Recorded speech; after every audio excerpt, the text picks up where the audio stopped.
हमने दिन में परमेश्वर के वचन से सीखा था कि इज़राइलियों का मिस्र से जब छुटकारा परमेश्वर कर रहा है तो कैसे कर रहा है? सामर्थ के द्वारा छुटकारा हो रहा है। और उसके साथ साथ हम देखते हैं लहू के द्वारा छुटकारा हो रहा है, क्योंकि बिना लहू बहाए क्या नहीं है? पापों की क्षमा नहीं है। इधर परमेश्वर ने आखिरी चेतावनी दिया कि आज रात, आधी रात के लगभग मैं मिस्र देश के बीच में से होकर निकलूंगा और सबके पहलौठे राजा फिरौन से लेकर और चक्की पीसने वाले दासी तक के घर के सब जानवरों के पहलौठे मरेंगे और उनके बच्चों के क्या मरेंगे? पहलौठे। यानी कि हर घर में मौत आएगी,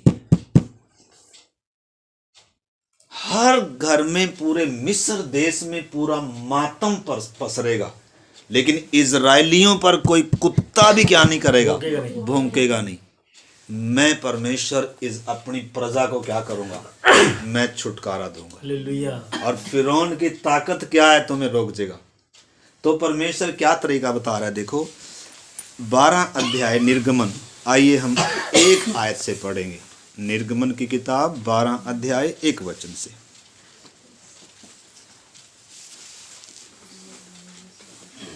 देश ने मूसा और हारून से कहा, यह महीना तुम लोगों के लिए आरंभ का ठहरे, अर्थात वर्ष का पहला महीना यही ठहरे। आमीन। देखो अब परमेश्वर क्या कह रहा है?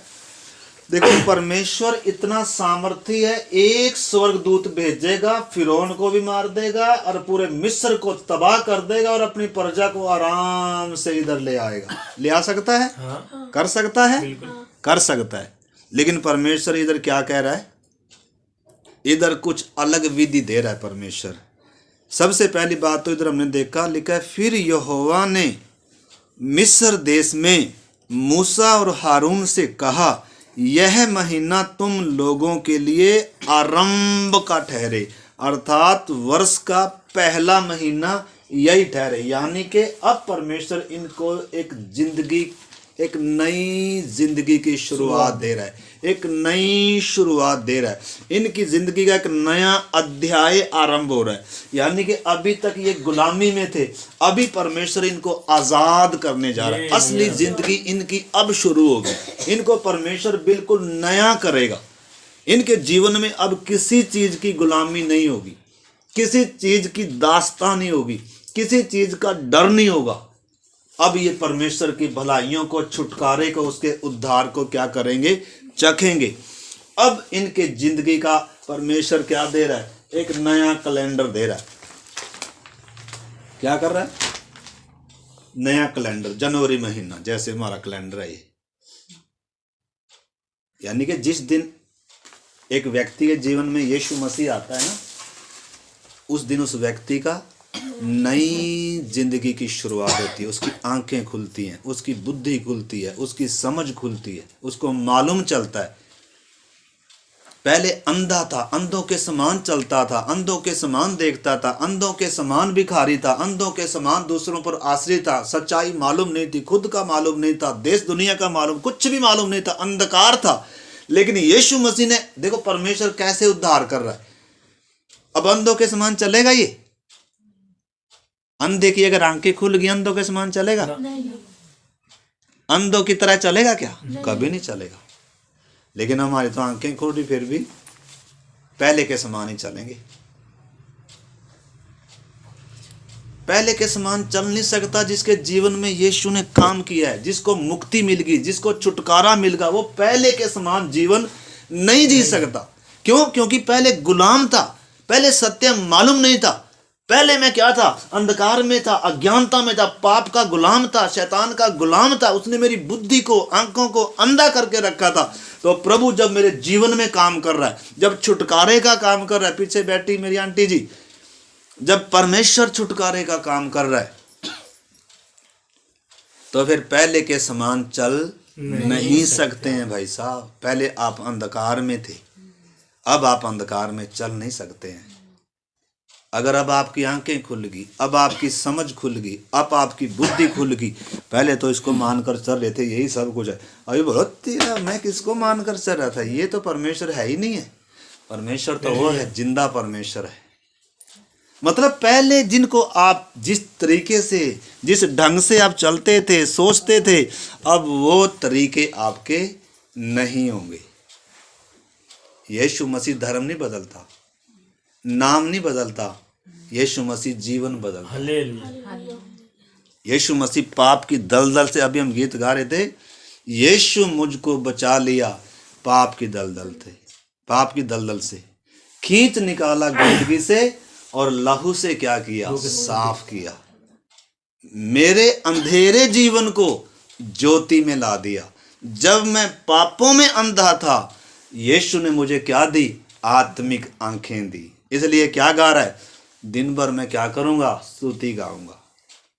मेरे मुंह से क्या निकलेंगे, स्तुति निकलेगी। दिन भर धन्यवादित हो जाएगा, मन धन्यवादित हो जाएगा, धन्यवाद निकलेगी, गीत निकलेंगे आराधना के, स्तुति के, फिर समय फिल्मी गीत, फिर चुगलियां ना सुनेंगे और ना करेंगे। चुगली सुनने वाले सब नरक में जाएंगे। झूठ के चाहने वाले, झूठ के गढ़ने वाले सब झील में मिलेंगे। फिल्मों में सारी झूठ है, नाटकों में सारी झूठ है, काल्पनिक कथाएं हैं। और अगर आप उसको चाह कर देख रहे हो, झूठ को चाहने वाले, झूठों का भाग सब का इधर मिलेगा। देख लो, पढ़कर आप प्रकाशित वाक्य निकालो। प्रकाशित वाक्य 22 अध्याय का 14 और 15 वचन पढ़ेंगे। धन्य है वे जो अपने वस्त्र धो लेते हैं, हाँ? क्योंकि उन्हें जीवन के वृक्ष के पास आने का अधिकार मिलेगा जी, और वे फाटकों से होकर नगर में प्रवेश करेंगे। जी। पर कुत्ते और टोने पर और कुत्ते, कौन से कुत्ते हैं जो सड़क में घूम रहे हैं? हैं? हाँ, कुत्ते नहीं स्वर्ग में जाए। कुत्ते तो बस उनके अंदर तो शरीर और प्राण होता है, वो तो यहीं मर के वो कौन, वो स्वर्ग में जाए। कुत्ते कौन है फिर?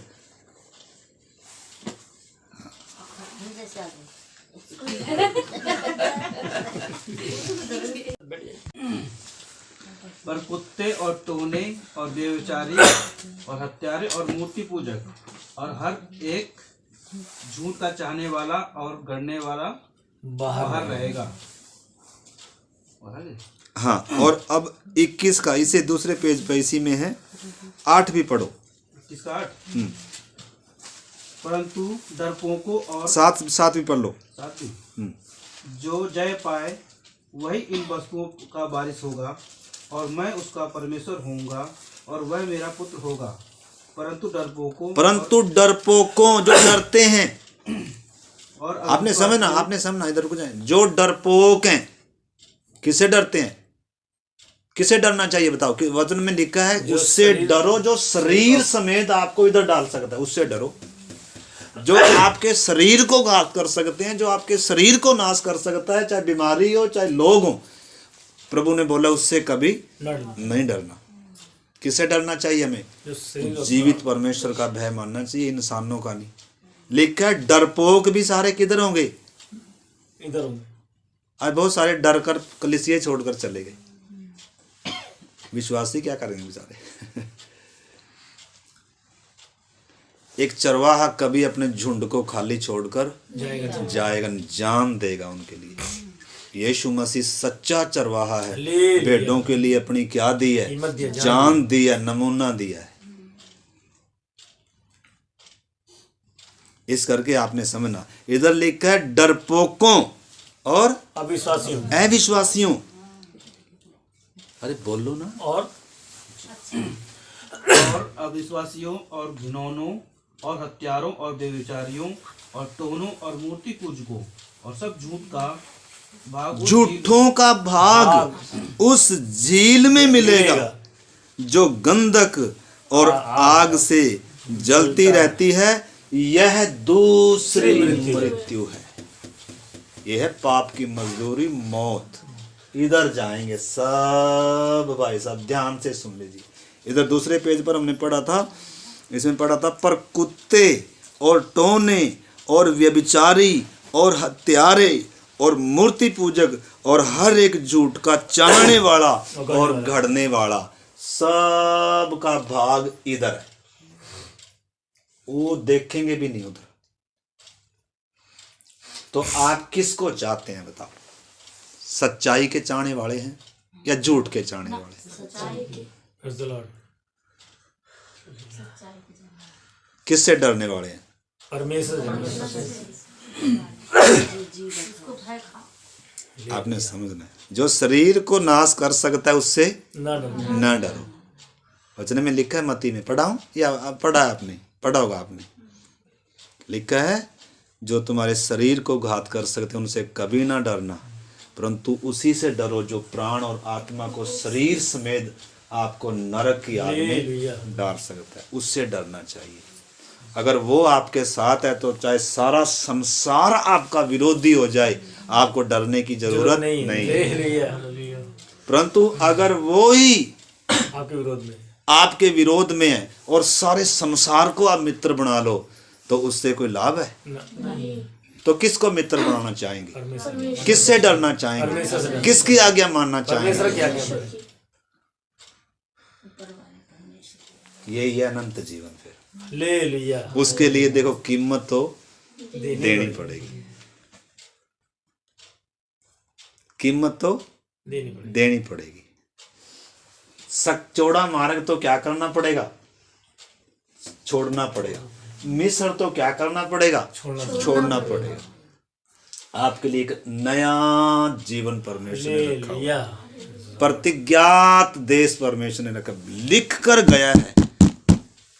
लिखा, तुम्हारा मन व्याकुल ना हो, मैं तुम्हारे लिए जगह तैयार करने के लिए जा रहा हूं और अति शीघ्र तुम्हें लेने के लिए, यानी कि अपनी दुल्हन से, मंगेतर से मंगनी कर कर जा रहा हूं। मैं तुम्हारे लिए जल्दी ही बारात लेकर आऊंगा, बस तैयार रहना।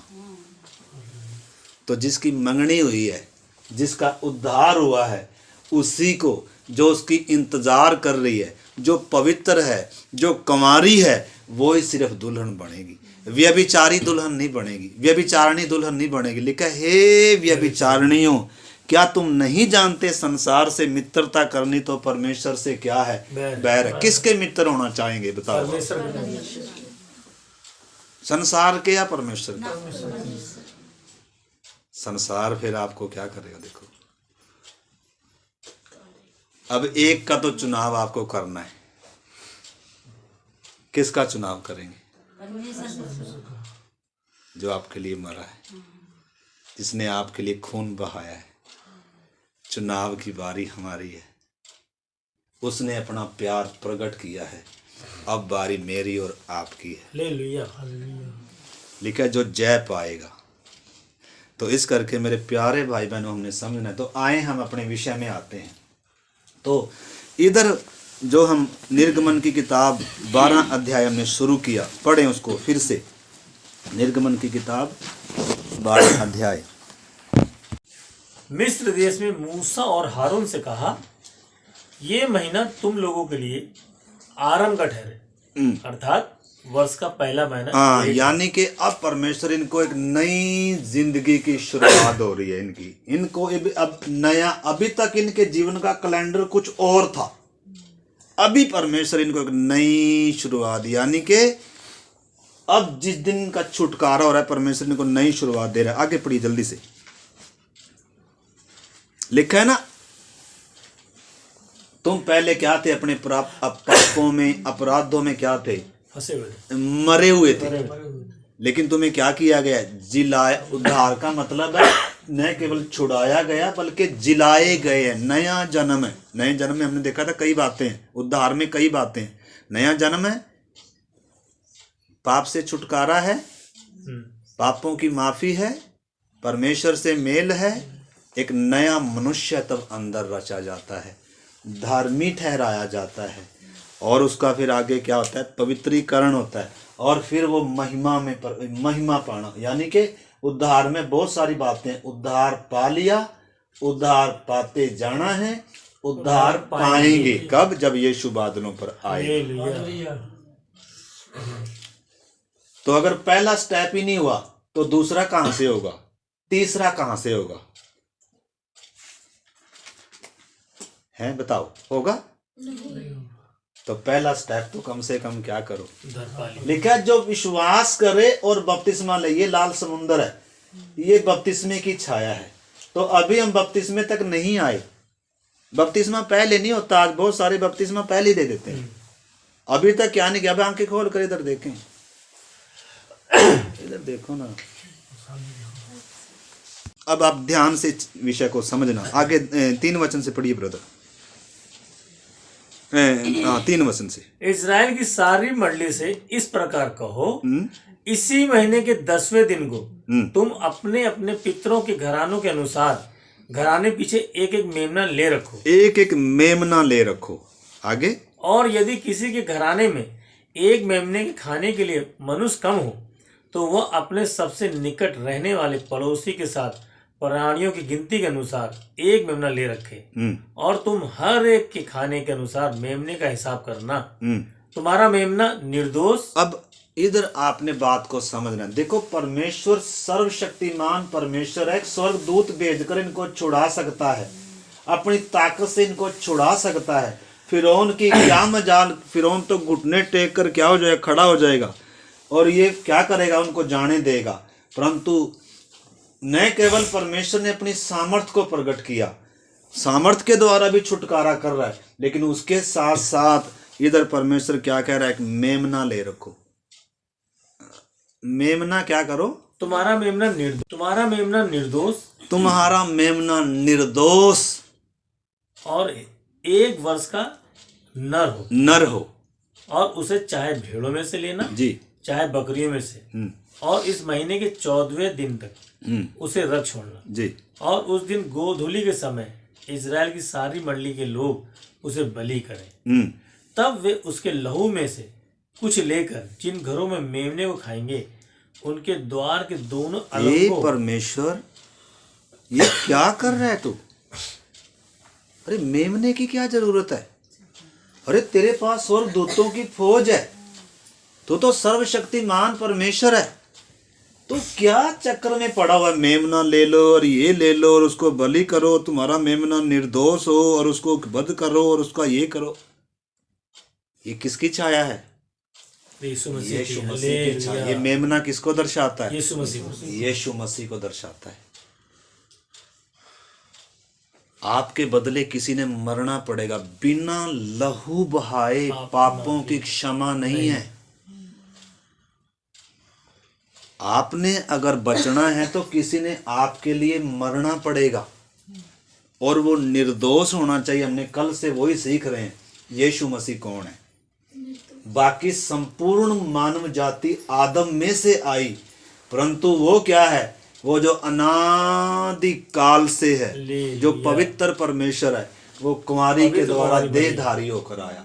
उसमें कोई क्या नहीं था? पाप नहीं था। जन्म से निष्पाप था और जीवन से निष्पाप था। बातों में निष्पाप था, विचारों में निष्पाप था, चाल चलन में निष्पाप था। गाली सुनकर किसी को गाली नहीं दी, दुख उठाकर किसी को धमकी नहीं दी, निष्कलंक रहा। सारी क्रूस तक क्या रहा? पवित्र रहा। और सारे इजरायली मिलकर इसे क्या कर रहे थे? इसको वध कर रहे थे। यानी कि ये घटना कहाँ बता दी थी परमेश्वर ने? अदेन की वाटिका में भी बताई थी, इधर भी बता रहा। नूह की किस्ती के द्वारा भी बताया था। वो नूह की किस्ती वास्तव में यीशु मसीह की छाया है। और उसके बाद उससे पहले हाबिल जो बलिदान लेकर आया था, वो बलिदान भी, वो लहू भी यीशु मसीह की छाया थी। यानी कि हाबिल यीशु मसीह के द्वारा परमेश्वर के पास आ रहा है, और कैन अपने कर्म कांड के द्वारा परमेश्वर के पास आ रहा है। उसकी भक्ति, उसके बलिदान, उसका जीवन परमेश्वर ने क्या नहीं किया? स्वीकार नहीं किया। परमेश्वर एक निर्दोष मेमना, जो पापी इंसान और पवित्र परमेश्वर के बीच में जो खड़ा है, उसी के द्वारा एक पापी का परमेश्वर से क्या हो सकता है? मेल हो सकता है। आपको मालूम है, यीशु मसीह के बारे में सबसे पहले स्वर्ग ने गवाही दिया कि ये मेरा प्रिय पुत्र है जिससे मैं क्या हूं, प्रसन्न हूं। स्वर्ग इससे संतुष्ट था। किससे? इस मेमने से, यीशु मसीह से। और उसके बाद आपको मालूम है इजराइलियों ने इसको कितना परखा, कितना इसके साथ गलत गलत शब्द कहे, लेकिन ये निष्कलंक निकला। हमारी नाई सब बातों में परखा तो गया, हम गिर जाते हैं परीक्षा में, लेकिन वो निष्पाप निकला। पिलातुस की पत्नी ने कहा ये निर्दोष है, ये धर्मी है, इसके ऊपर क्या नहीं डालना, हाथ नहीं डालना। सबसे पहली गवाही पिलातुस की पत्नी ने। उससे पहले आपको मालूम है यीशु मसीह को पकड़ा गया, 3 अदालतों में ले जाया गया, उसके ऊपर सारे देखे गए, इसने कौन सी आज्ञा तोड़ी है, इसने क्या किया है।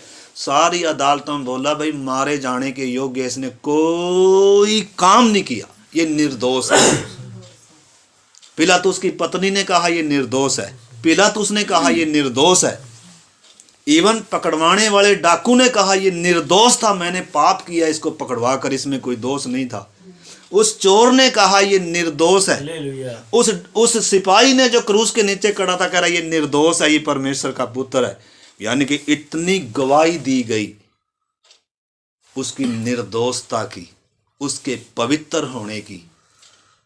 इसलिए वो ही सिर्फ क्या था, पापी मानव जाति के लिए वो ही एकमात्र बलिदान हो सकता था, उसी के द्वारा छुटकारा था। वो ही मार्ग है, वो ही सत्य है, वो ही जीवन है, और वो ही सच्चा परमेश्वर है। वो सृष्टि करता है, ये सृष्टि है उसकी। तो इसलिए परमेश्वर इधर क्या कह रहा है, तुम्हारा मेमना निर्दोष हो और उसको भेड़ों में से लेना और क्या करना उसको, 6 वचन। और इस महीने के 14वें दिन तक उसे रख छोड़ना, और उस दिन गोधूलि के समय इस्राएल की सारी मंडली के लोग उसे बलि करें। तब वे उसके लहू में से कुछ लेकर जिन घरों में मेमने को खाएंगे उनके द्वार के दोनों अलंगों और चौखट के सिरे पर लगाएं। अब थोड़ा थोड़ा करके, टुकड़ा टुकड़ा करके, इतना गहरा है आपने इस चीज को समझना है। तो परमेश्वर दूसरे तरीके से भी देखो, यीशु मसीह ने कितनों को क्या किया, जा तेरे पाप माफ हुए। इसका मतलब पाप माफ कर सकता है, वो कर सकता है कि नहीं। वो क्या कह रहा है, मुझे पाप माफ करने का भी क्या है, अधिकार है। पाप माफ करने का अधिकार किसे है, जिसके खिलाफ आपने पाप किया। यानी कि ये वो ही है जो सच्चा परमेश्वर है, इसे पाप माफ करने का अधिकार है। ये कोई गुरु नहीं है, ये कोई अवतार नहीं है, ये कोई क्या नहीं है, ये स्वयं परमेश्वर है, इसको पाप माफ करने का अधिकार था। फिर ये मर क्यों रहा है, क्योंकि पाप की मजदूरी क्या है, मौत है। बिना लहू बहाए पापों की क्या नहीं है, क्षमा नहीं है। इब्रानी 9:22 में लिखा है, बिना लहू बहाए पापों की क्षमा नहीं थी। एक निर्दोष ने मरना था जरूरी। इसलिए इन इजरायलियों के छुटकारे के द्वारा परमेश्वर आने वाले समय में यीशु मसीह के बलिदान के बारे में बता रहा था। इधर तो मिस्र से फिरौन की गुलामी से छुटकारा था, परंतु वास्तव में संसार पाप का गुलाम है, शैतान का गुलाम है और मृत्यु के भय में जी रहा है। और इसको इसके वश से छुड़ाना है। इसके लिए परमेश्वर का वो मेमना यीशु मसीह क्या होगा, बलिदान होगा, जो उसकी लहू की शरण में आएगा। तो इन्होंने क्या करना है, न केवल आपने मेमना लेना है, बल्कि उस मेमने ने क्या होना है, वध होना है। उससे पहले, वध होने से पहले उसको पूरा जांचा जाना है, परखा जाना है। कहीं इसमें दोष तो नहीं है, कहीं ये भी गाली सुनकर गाली तो नहीं देता, कहीं ये भी इसमें लंगड़ा, लुल्ला, बीमार, रोगी तो नहीं है। ऐसा बलिदान स्वर्ग स्वीकार नहीं करेगा। थोड़ा सा भी अगर दोष यीशु में होता तो वो अपनी मौत मरेगा, मेरे और आपके लिए नहीं मर सकता। उसका लहू मुझे और आपको धो नहीं सकता, बचा नहीं सकता। इसलिए यीशु को निर्दोष होना क्या था, जरूरी था। अगर वो आदम से आता तो वो कभी क्या नहीं था, निर्दोष नहीं था। इसलिए वो आदम से ना आकर, आदम के वंश से ना आकर वो स्त्री के द्वारा देहधारी हुआ, वो परमेश्वर था। इसलिए मेरे प्यारे भाई बहनों, आगे लिखा है, आगे पढ़ी ब्रदर।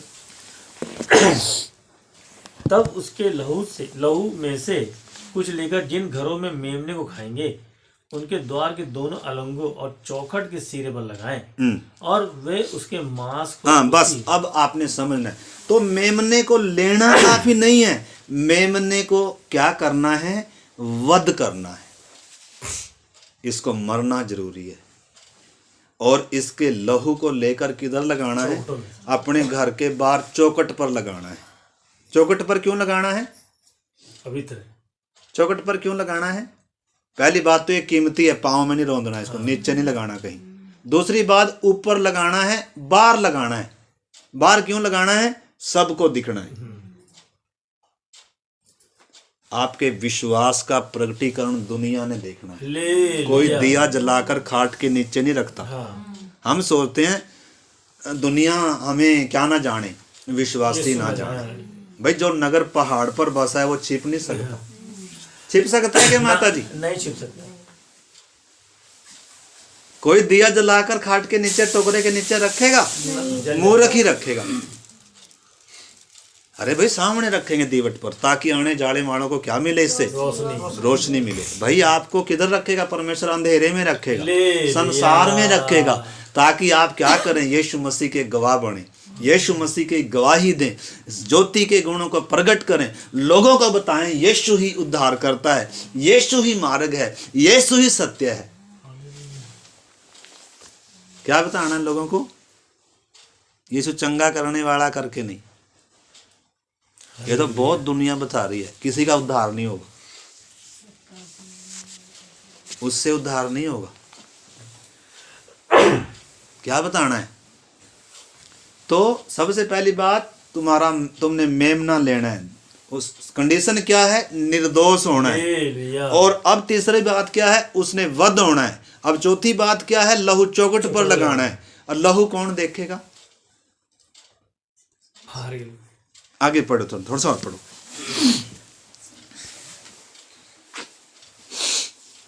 और वे उसके मांस को उसी रात आग में भूनकर अख़मीरी रोटी और कड़वे साग पात के साथ खाएं।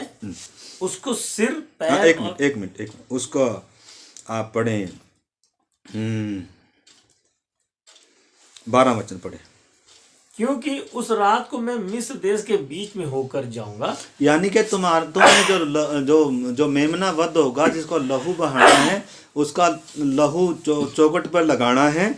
और उस रात मैं क्या करूंगा? मिस्र देश के बीच में से होकर जाऊंगा। और क्या देखूंगा मैं? आगे देखो। और मिस्र देश के क्या मनुष्य, क्या हाँ, लिखा है मैं क्या देखूंगा। इधर हमने 11 में भी पढ़ा था ना कि मैं इस रात को क्या करूंगा, आधी रात के लगभग क्या करूंगा। देखो 11 का 4 पढ़ो जल्दी से। फिर मूसा ने कहा, यहोवा इस प्रकार कहता है, आधी रात के लगभग मैं मिस्र देश के बीच में होकर चलूंगा। तब मिस्र में सिंहासन पर विराजने वाले फिरौन से लेकर चक्की पीसने वाली दासी तक के पहलौठे वरन पशुओं तक के सब पहलौठे मर जाएंगे। हाँ। और सारे मिस्र देश में बड़ा हाहाकार मचेगा, यहाँ तक कि उसके समान ना तो कभी हुआ और ना होगा। इस पर इजरायलियों के विरुद्ध क्या मनुष्य, क्या पशु, किसी पर कोई कुत्ता भी ना भौंकेगा। हाँ, यानी कि परमेश्वर क्या कह रहा है? मैं उस खून को देखूंगा। जिस घर में खून लगा होगा उस घर में कौन नहीं आएगा? मारने वाले दूत को मैं किधर नहीं जाने दूंगा, अंदर नहीं जाने। बाकी सबके ऊपर दंड आएगा। फिरौन से लेकर चक्की पीसने वाली दासी तक के पूरे मिस्र देश में, पूरे संसार पर दंड की आज्ञा है। परंतु कौन बचेगा? जो यीशु मसीह के लहू की शरण में आएगा, जो अपने विश्वास का प्रकटीकरण करेगा, ले लिया। जो लहू लगाकर अंदर बैठेगा, जो आज्ञा मानेगा। ये नहीं है कि आपने लहू लगा लिया बाहर घूम रहे हो, आप भी मरेंगे। लहू लगाया है तो आपने आज्ञा मानना है। सुरक्षा में, इस वचन में आपकी सुरक्षा है, आज्ञा मानने में आपकी सुरक्षा है, अपने विश्वास का प्रकटीकरण करने में आपकी सुरक्षा है। लेकिन जो अपना प्राण बचाना चाहता है वो खोएगा, वो अपना खोएगा। अगर आप डरते हो तो आप अपने प्राणों को खो दोगे, परंतु अगर आप यीशु के लिए अपना प्राण भी देते हो तो आप अपने प्राणों को वास्तव में क्या कर लोगे, बचा लोगे। डरना नहीं है किसी से, डर आएगा, लेकिन यीशु ने क्या कहा है, विश्वास करने वाले डरेंगे नहीं। इसलिए पौलुस कहता है, हे मौत तेरी जय कहाँ रही। तो जिनके घरों में क्या लगा है, खून लगा है, उनके घर में कौन नहीं आएगा, मौत नहीं आएगी। कितनों के घर में कितने लोग यीशु के लहू की शरण में आए हैं, कितने लोग आए हैं आप में से? बोला ये तो पता नहीं क्या कह रहे यार, ये तो हम पहली बार सुन रहे। बोलो फटाफट प्रार्थना करो हमारे लिए आशीष की और बरकत की, प्रभु फटाफट द्वार खोल दे, बरकतें आ जाएं और हम भी आपको 10 मास देंगे। हमें नहीं चाहिए, हमें नहीं चाहिए, हम ऐसा प्रचार नहीं करेंगे। हम ऐसा प्रचार करेंगे जो क्या हो, आपके प्राणों का क्या करे, उद्धार करे। ठीक है ना? बोलो ये ठीक है। हाँ, ऐसे पास्टर चाहिए। हमारी तो हींग लगे ना फटकड़ी, हाँ, सारा कुछ अब तो हमारा है। इधर की बात करो तो भी मरे, इधर की बात करो तो भी मरे। बोलो यीशु मसीह के लहू की जय। चाहिए यीशु मसीह, कीमती है, कीमती है, फरी नहीं है। हम फरी वाले तो नहीं है, हींग लगे ना फटकड़ी। अभी हमारा समय काफी हो गया, फिर छूट गया ये विषय। अब हम सुबह जाएंगे, अब कभी फिर प्रभु लेकर आएगा तो फिर इसको आगे हम बढ़ाएंगे। चलिए थोड़ा सा जल्दी से हम क्या करें, आगे बढ़ेंगे। इसका हम पढ़ेंगे 29 वचन भी पढ़ेंगे। हाँ 29 जी। परमेश्वर ने कहा ना मैं क्या करूंगा। आपने 13 वचन भी पढ़ लिया ना, इसका 13 भी पढ़ो। पूरा नहीं पढ़ा आपने, पूरा नहीं पढ़ा आपने, 12-13 पढ़ो पहले। क्योंकि उस रात को मैं मिस्र देश के बीच में होकर जाऊंगा और मिस्र देश के क्या मनुष्य क्या पशु सबके पैलोटों को मारूंगा और मिस्र के सारे देवताओं को भी मैं दंड दूंगा।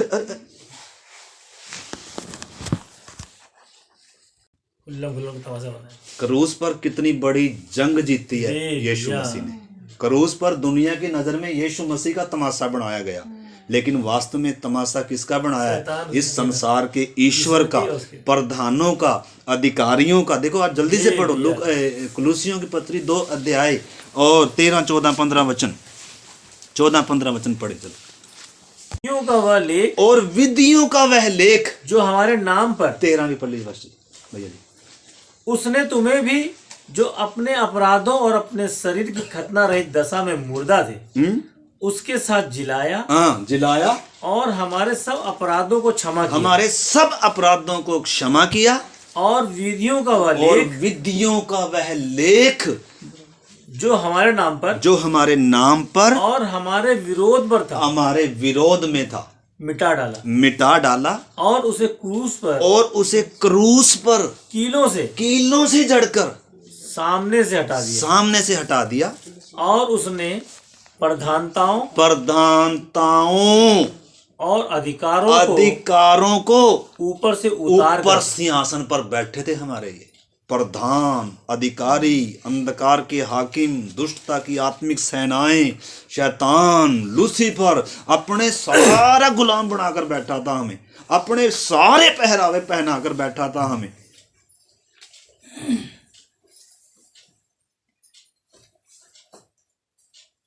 आज भी ज्यादातर यही डालकर बैठे हैं।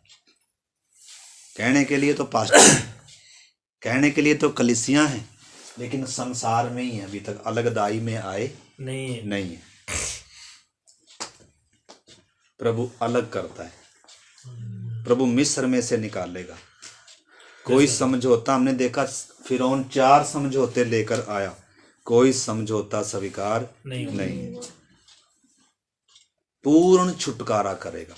हालेलुया। यीशु इसलिए बलिदान हुआ है ताकि हमें क्या करे, पुराने जीवन से क्या करे, निकाल कर बाहर करे, पुरानी गुलामी से निकाल कर क्या करे, बाहर करे, अनंत जीवन दे, अमरता का जीवन दे, परमेश्वर से मेल कराए, परमेश्वर का निवास स्थान बनाए। ये देह अब उसकी क्या है, उसकी मंदिर है।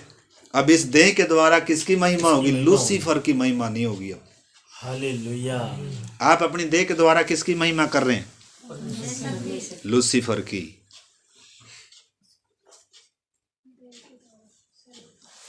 जो अभी भी संसार की रीतियों पर चलते हैं, संसार से प्रेम करते हैं, संसार के तरीकों पर हैं, जो अभी भी क्या हैं, अपने इधर भी उसके चिन्ह हैं, तो ये लूसीफर के पहरावे हैं।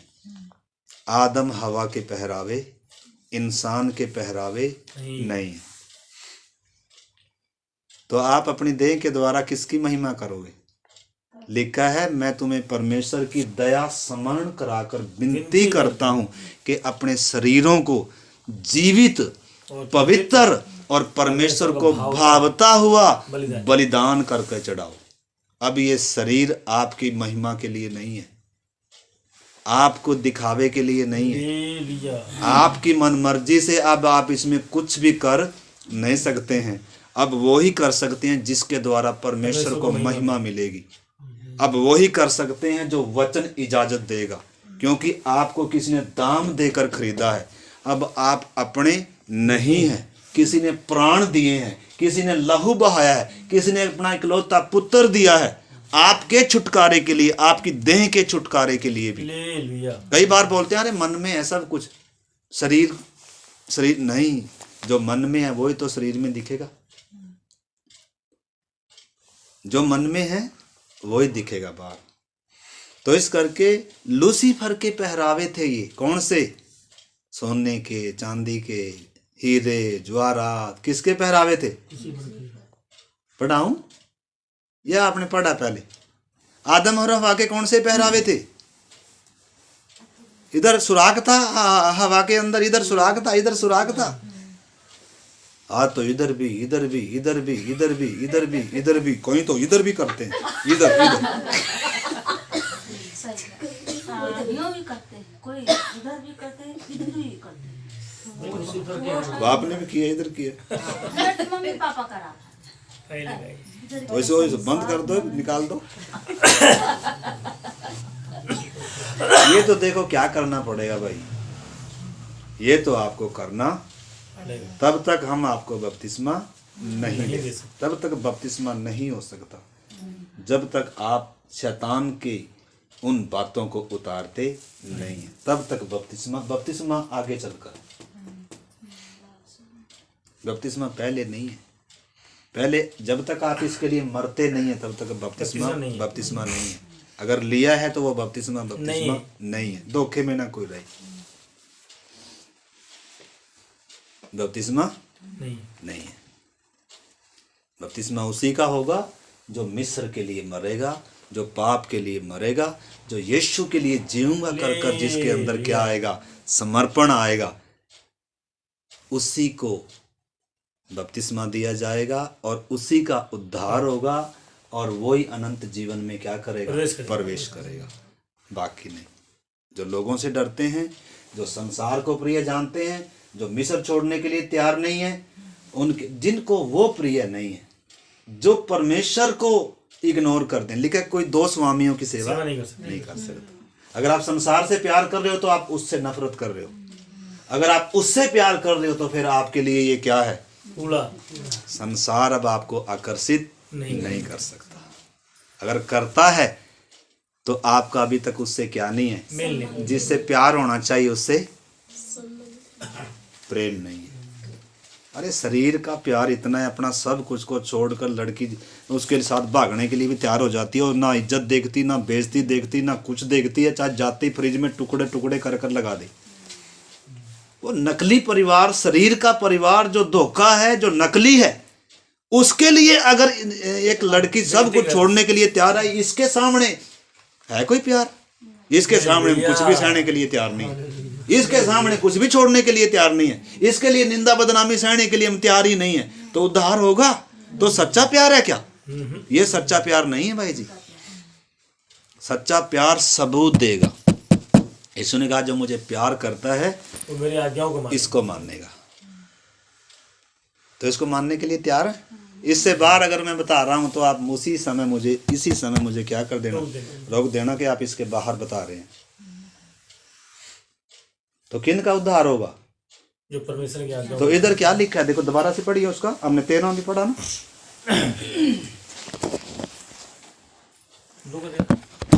प्रधानताओं और अधिकारों को हाँ ऊपर से उतार कर हाँ उनका खुल्लम खुल्ला तमाशा बनाया हाँ। और क्रूस के द्वारा उन पर जय जयकार की ध्वनि सुनाई। क्रूस के द्वारा क्या सुनाई है? यानी कि परमेश्वर उधर कह रहा था मैं मिस्री के सारे ईश्वरों को भी क्या दूंगा? दंड दूंगा। यानी कि कोई तुम्हें क्या नहीं कर सकता, रोक नहीं सकता। ले लिया।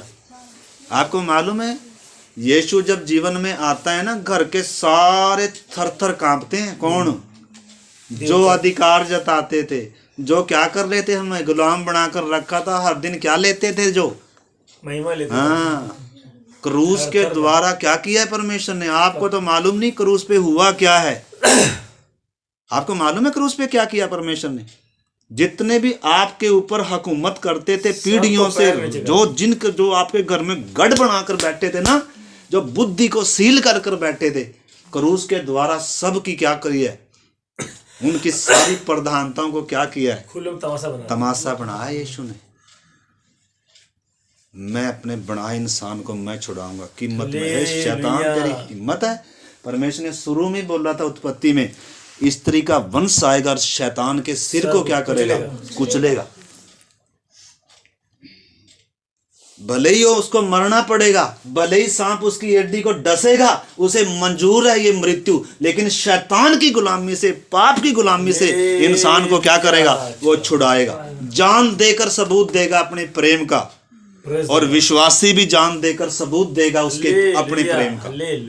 इसलिए पतरस, और आपको मालूम है जब पतरस और छोटी लड़की के सामने यीशु का 3 बार इनकार कर कर चला गया था, और वो ही पतरस और एक एक चेला इस यीशु के लिए जब तक गिरकर मर नहीं गया, उन्होंने क्या नहीं किया? पीछे नहीं हटे। उन्होंने अपने प्यार का सबूत दिया कि यीशु मसीह के अलावा और कोई क्या नहीं है, कोई परमेश्वर नहीं है, कोई उद्धार करता नहीं है। यही मार्ग है, यही सत्य है, यही जीवन है, यही परमेश्वर है, और कोई परमेश्वर नहीं। और यही गवाही मैंने और आपने देनी है। तैयार है? आज इन आखिरी दिनों में ऐसी सेवकाई होने जा रही है। जो डर गए वो समझो मर गए, इधर जाएंगे। कोई डरपोक उधर नहीं जाएगा। डरपोकों का भाग इधर है। झूठ के चाहने वालों का, संसार के चाहने वालों का, सब का भाग इधर मिलेगा। सब पर दंड की आज्ञा हो चुकी है। संसार दोषी ठहराया, संसार के ऊपर दंड की आज्ञा। हर घर में मातम है, हर घर में मौत आएगी, लेकिन जिसके घर में मेमने का लहू लगा है, उसके घर में बाढ़ भी उसका क्या है? सुरक्षित है। कुत्ता तक नहीं भौंकेगा, इतनी सुरक्षा है यीशु मसीह में। अनंत काल तक सुरक्षा है। इसलिए 13 वचन हमने पढ़ ली, उसमें आ जाइए 12 का 13 सर। और जिन होगे हाँ उन पर वह लहू तुम्हारे लिए चिन्ह ठहरेगा जी।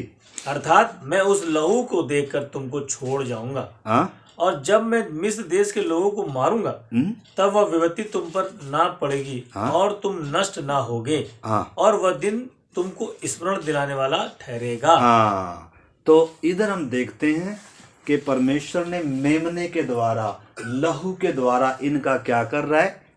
छुटकारा कर रहा है। तो हमारा छुटकारा किससे हुआ?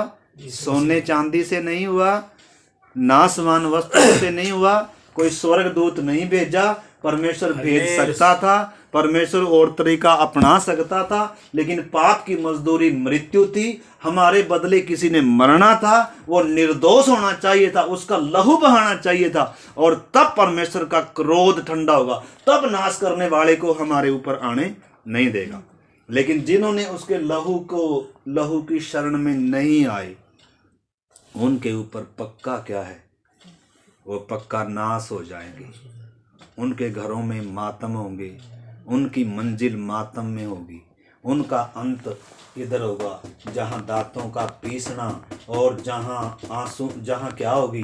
वो धनवान को देख सकते हैं, क्या कर रहा था, उधर तड़प रहा था ज्वाला में।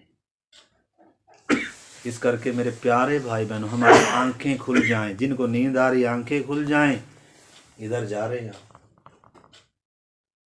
इधर जा रहे हैं हर कोई, टिकट कंफर्म है, टिकट कंफर्म है, कोई डाउट में ना रहे। हर एक की टिकट कंफर्म है, क्योंकि आदम की संतान है, सब ने पाप किया है और पाप की मजदूरी क्या है, मौत है। ये दूसरी मृत्यु है। टिकट कंफर्म है सबकी। आप इधर जाने वाले, आज मौत दरवाजा खटखटाएगी, कोई रोक नहीं सकता। एक ही तरीका है नाश होने से बचने का, यीशु मसीह की लहू की शरण में आए, बस यीशु को अपना उद्धार करता करके स्वीकार करें, यीशु को सबसे बढ़कर प्यार करें, यीशु के लिए अपनी जान देनी पड़े, उसके लिए क्या होना है, तैयार होना है, तभी आप बच सकते हैं, अन्यथा आप गए।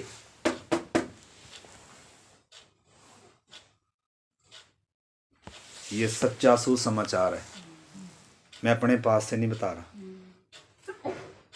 ये बताने के लिए हमें भी अपनी जान पर क्या करना पड़ रहा है, खेलना पड़ रहा है। कोई आएगा तो हमें क्या कर सकता है, इसी बात के लिए क्या कर सकता है, हमें भी मार सकता है इधर, लेकिन हम भी तो अपनी जान पर खेल रहे हैं।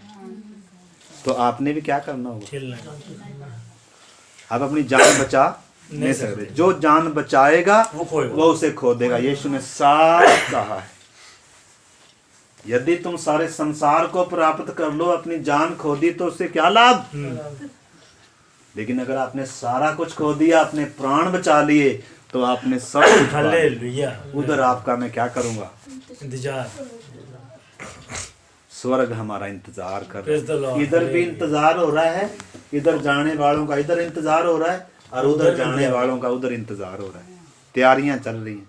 इधर की आग कभी बुझेगी नहीं, इधर का कीड़ा कभी मरेगा नहीं। इधर अनंत काल के लिए तड़पना है, शोक है, रोना है, लेकिन उधर सदा का आनंद है। दुख नहीं होगी, शोक नहीं होगी, पीड़ा नहीं होगी,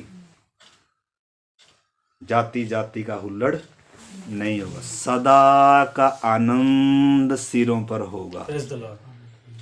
परमेश्वर और परमेश्वर के लोग होंगे, नया आकाश होगा, नई पृथ्वी होगी, और पृथ्वी पर दुल्हन नया यरूशलेम उतर कर आ रहे। और सब कौन लोग होंगे, जिन्होंने कीमत दिया हुआ है।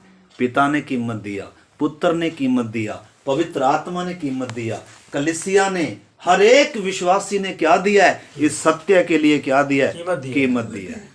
आप अगर कीमत देने के लिए तैयार हैं, तो आज ही आपकी टिकट इधर से कैंसिल कर आज ही आप उधर की बुक कर सकते हैं।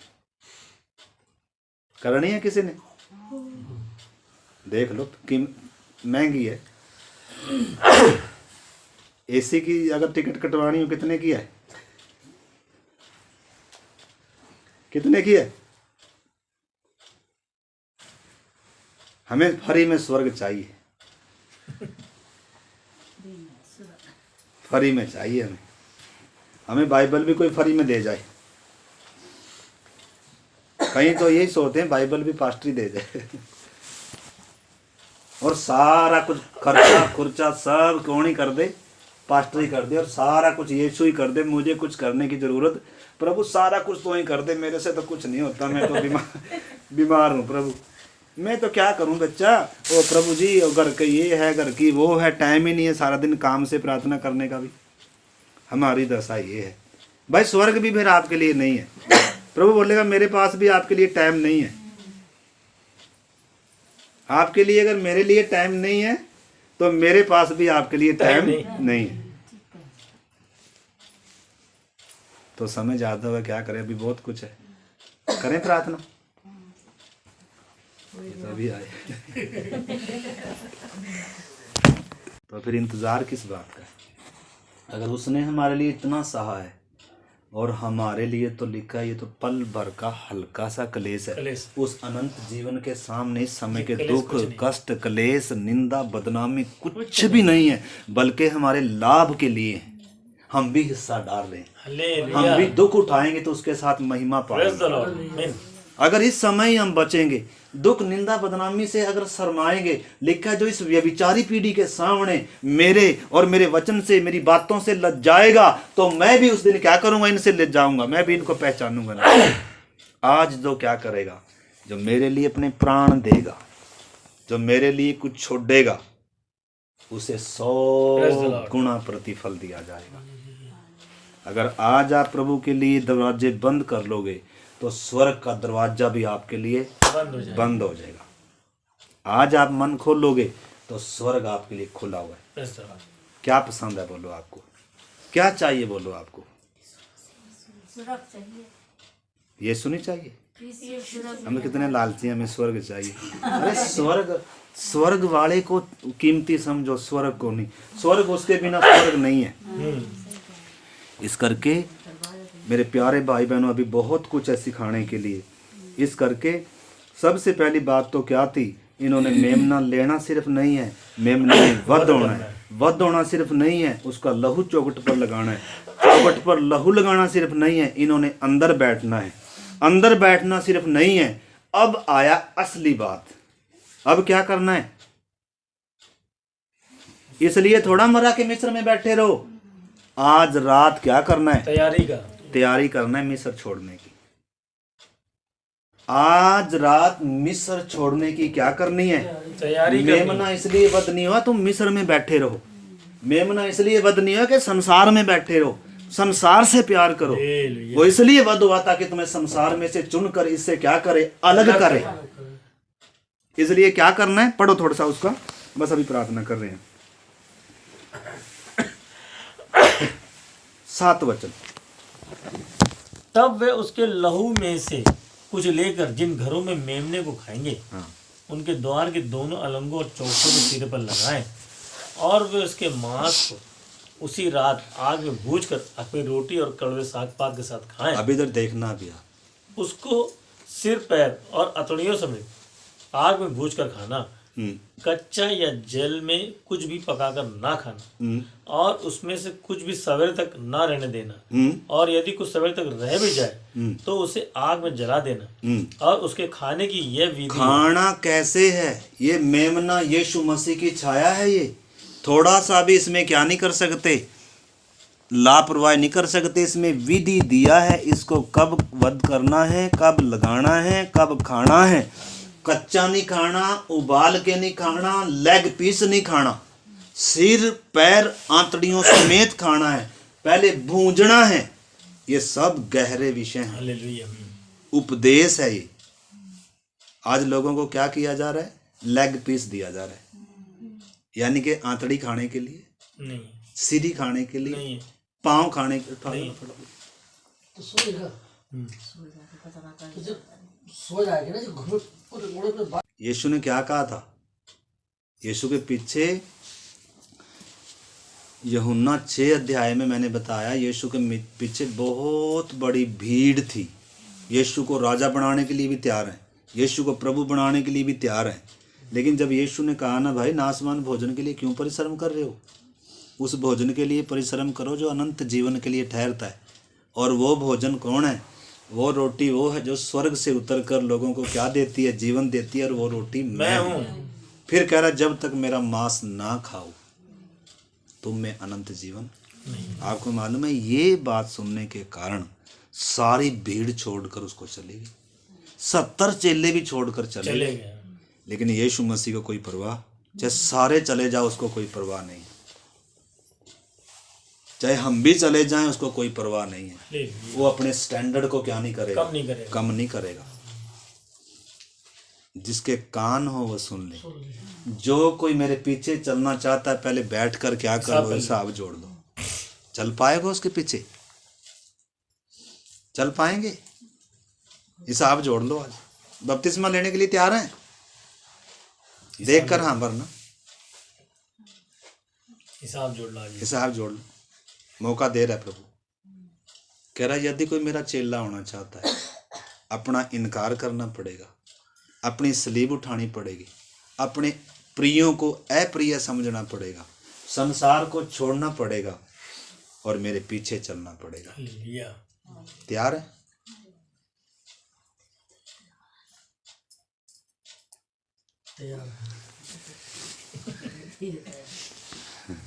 उस समय चेले क्या करें, ये बातें तो नागवार है, इनको कौन सह सकता है। वो क्या कह रहा है, 12 बचे थे, कह रहा है तुम भी जाना चाहते हो तो भाई जाओ, तुम भी चले जाओ।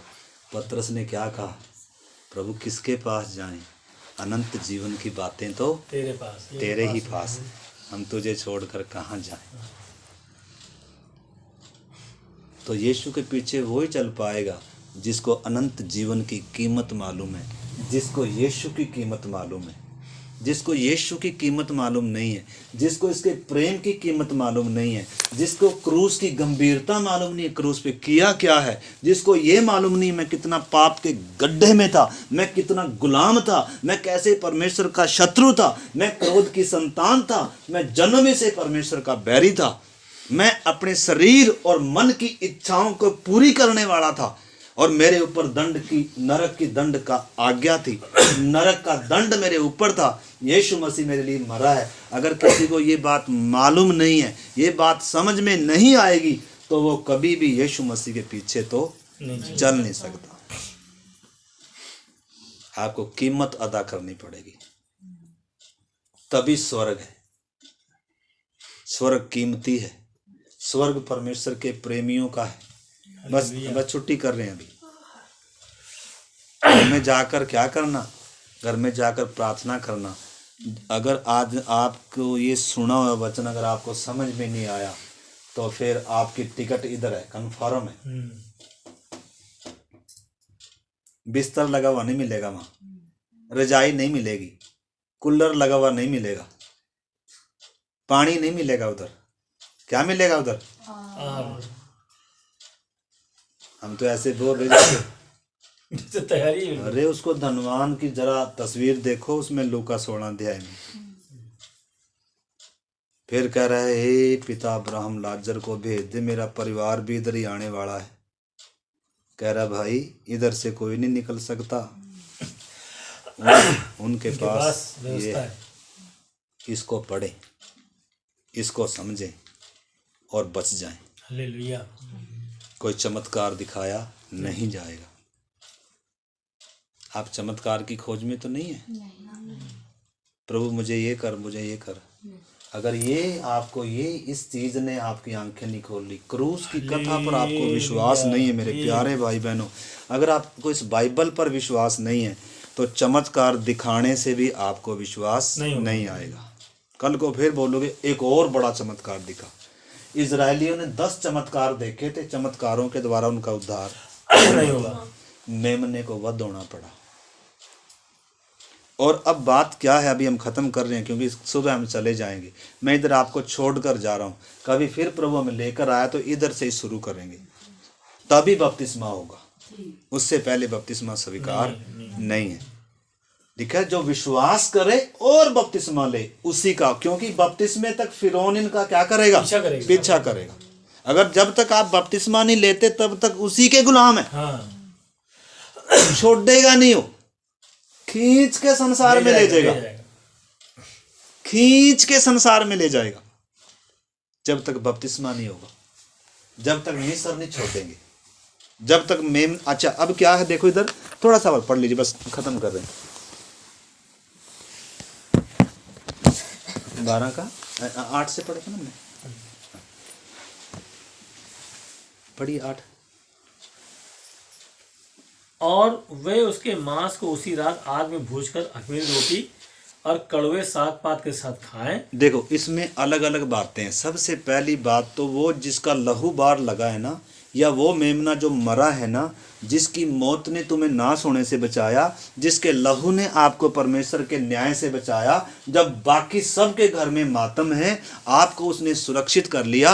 अब वो ही मेमना जो वध हुआ है, उस मेमने को पूरे को खाना है, सिर पैर और आंतड़ियों समेत खाना है, यानी कि सारी बाइबल को मानना है, यीशु के पूरे उपदेश को मानना है। बहुत सारे कौन सा नहीं मानते, त्यागने का जब बात आता है इसको नहीं मानते, संसार छोड़ने की बात आती है इसको नहीं मानते, आधे को मानते हैं, लेग पीस खाते हैं, स्वाद लगाकर खाते हैं, चंगाई वाला यीशु मांगते हैं, कष्ट उठाने वाला यीशु नहीं मानते। क्रूस पर चढ़ाया हुआ यीशु, आग में भूंजा हुआ यीशु,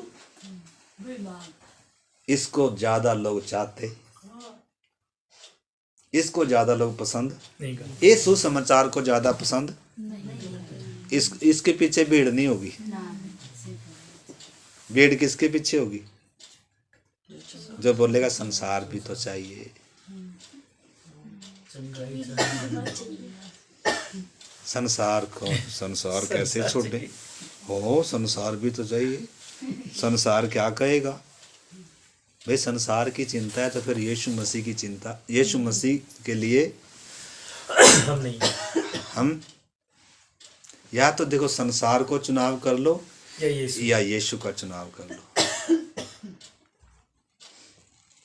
तो इस मेमने को क्या करना है? आग में भूंजना है, सिर पैर और आंतड़ियों समेत खाना है। दूसरी बात, इसको क्या करना है? जैम नहीं लगाना, उबाल के नहीं खाना, इसमें पानी नहीं मिलाना, ये तुम्हारे टेस्ट के लिए नहीं है।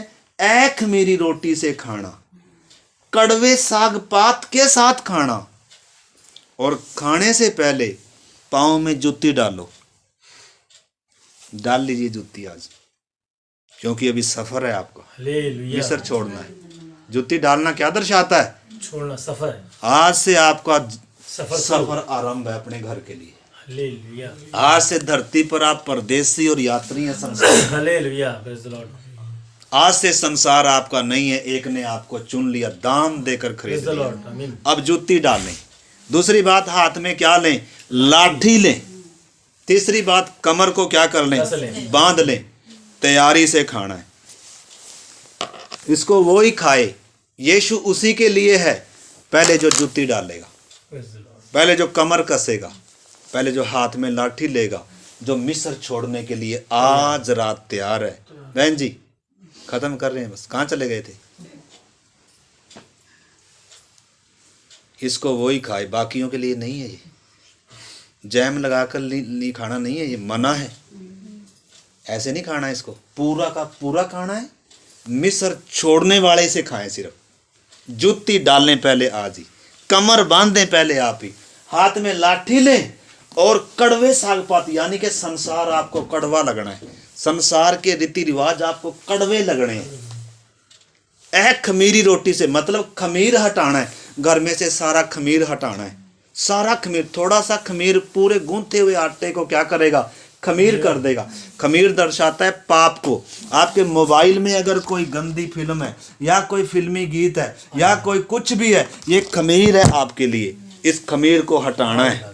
आपके घर में कोई भी वीडियो, कोई भी चित्र, कोई भी कुछ है, और खमीर किसको भी दर्शाता है? गलत उपदेश को भी दर्शाता है। आज बहुत सारे गलत उपदेश वाले प्रचारक घूम रहे हैं। इस खमीर को भी क्या करना है? हटाना है। इनको नहीं मानना। जो वचन को तोड़ मरोड़ कर सिखा रहे हैं, इनको घर में नहीं घुसने देना। ये इसका वचन है, इसका, मेरा नहीं है। खमीर को क्या करना है? थोड़ा सा खमीर।